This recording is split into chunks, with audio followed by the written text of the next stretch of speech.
अयोध्या धाम में कैसे साजिश हो रही है, सियासत वहां पर एक तरीके से बुनी जा रही है वोटों के लिए। लेकिन इस बार जो बयान दिए जा रहे हैं वो शायद बहुत कुछ इशारा करते हैं। अयोध्या धाम में साजिश के जो बयान निकलकर सामने आ रहे हैं, ये क्या है, इनको लेकर कई सवाल खड़े हो रहे हैं। क्या प्राण प्रतिष्ठा पर साजिश रची जा रही है जो इस तरीके के बयान हो रहे हैं? क्या एक तरीके से कहें कि ये एक बहुत बड़ा मैसेज देने की कोशिश है या फिर लोगों को डराने की कोशिशें हो रही हैं? प्राण प्रतिष्ठा से पहले लोगों के मनों में संशय क्या डालने की कोशिशें हो रही हैं? क्या सौहार्द बिगाड़ने के लिए कोई षड्यंत्र रचा जा रहा है क्योंकि हर कोई इसमें शामिल होना चाह रहा है? क्या लोगों की वो जो सहभागिता है वो मंजूर नहीं हो रही है?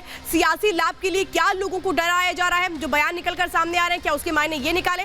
और यही वो सवाल है जो उठ खड़े हुए हैं। अब ये सियासी डर है क्या, ये मैं अब आपको बताने जा रही हूं, क्योंकि समझिए सियासत में जो बयान दिए जाते हैं उसके बहुत मायने होते हैं, लेकिन ये जो बयान दिए जा रहे हैं ये चिंता बढ़ाने वाले हैं। और ये बयान है क्या, ये अब मैं आपको बताने जा रही हूं, क्योंकि समझिए कि जैसे जैसे घड़ी करीब आ रही है प्राण प्रतिष्ठा की, वैसे वैसे बहुत सारी ऐसी बातें निकलकर सामने आ रही हैं जो इस ओर इशारा कर रही हैं कि क्या कोई साजिश है, क्या कोई बहुत बड़ी प्लानिंग है। गिरिराज सिंह केंद्रीय मंत्री वो क्या कह रहे हैं, विपक्ष देश में बड़ी दुर्घटना करवा सकता है। ये बहुत बड़ा बयान उनकी ओर से दिया गया।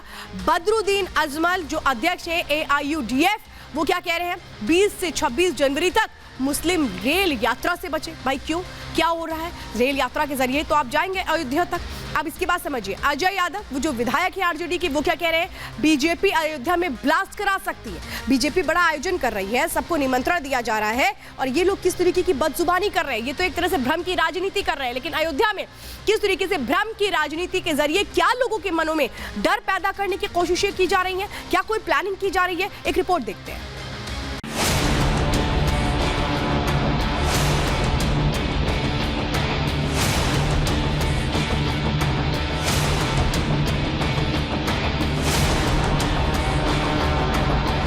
22 जनवरी को रामलला की प्राण प्रतिष्ठा को लेकर एक ओर सियासत में डर है तो दूसरी ओर डर की सियासत।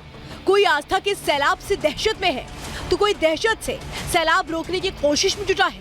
डर की सियासत को समझने से पहले सियासत में डर की डगर को इस बयान से समझिए। मकसद है ये जो प्राण प्रतिष्ठा में खलल पैदा करना। मंदिर तो बन गया, खलल नहीं पैदा। और मुझे तो डर लगता है कि ये 22 तारीख के बीच में ये विपक्ष कोई भी बड़ी घटना कर सकते हैं राम मंदिर के प्राण प्रतिष्ठा में व्यवधान डालने की। प्राण प्रतिष्ठा को लेकर मचे सियासी पाखंड के बाद गिरिराज सिंह ने यह बयान देकर सियासी हलकों में नई चर्चा छेड़ दी है, क्योंकि 22 जनवरी को अयोध्या में VVIP संत महंत आने वाले हैं। गिरिराज सिंह का इशारा है कि प्राण प्रतिष्ठा को लेकर जहर उगल रही सियासत कहीं कुछ अनहोनी ना कर दे। मुझे तो डर लगता है कि ये 22 तारीख के बीच में ये विपक्ष कोई भी बड़ी घटना कर सकते हैं राम मंदिर के प्राण प्रतिष्ठा में व्यवधान डालने की। ये तो तय है कि रामलला में उमड़ने वाले आस्था के सैलाब से सियासत में डर है। शायद यही वजह है कि आस्था पर पार न पा सके मोदी विरोधी डर की सियासत में जुट गए हैं।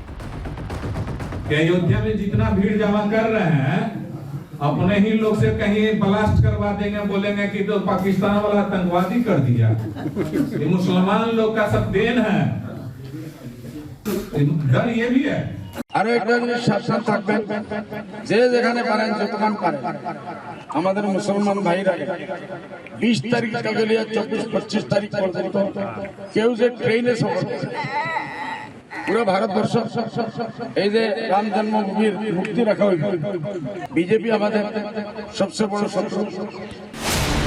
मोदी विरोधियों की सियासत को समझने के लिए आपको बीजेपी का गुणा गणित समझना होगा। बीजेपी ऐलान कर चुकी है कि 22 जनवरी के बाद लाखों भक्तों को मुफ्त अयोध्या दर्शन करवाएंगे। हर राज्य से लोगों को रामलला के दरबार में लाया जाएगा और यही आह्वान विपक्षी दलों को डर की सियासत की ओर ढकेल रहा है। इसे कुछ ऐसे समझिए, बीजेपी राम भक्तों को मुफ्त दर्शन करवाएगी। विपक्ष को डर है कि आस्था 24 में वोट में तब्दील हो सकती है। इंटरनल सर्वे में विपक्ष को खुद की हकीकत पता चल चुकी है। उसे डर इस बात का है कि आस्था का सैलाब उसकी नैया को पूरी तरह डुबो न दे। लाखों लोगों तक बीजेपी की ये पहुंच ही विपक्षी पार्टियों को डरा रही है। ये डर ही विपक्ष को मजबूत कर रहा है कि वो अब डर वाली सियासत का सहारा ले। जहां आरजेडी के नेता लगातार राम मंदिर पर विवादित टिप्पणियां कर रहे हैं, वहीं बिहार में आरजेडी के सहयोगी दल ही ऐसे बयानों से इत्तेफाक नहीं रखते।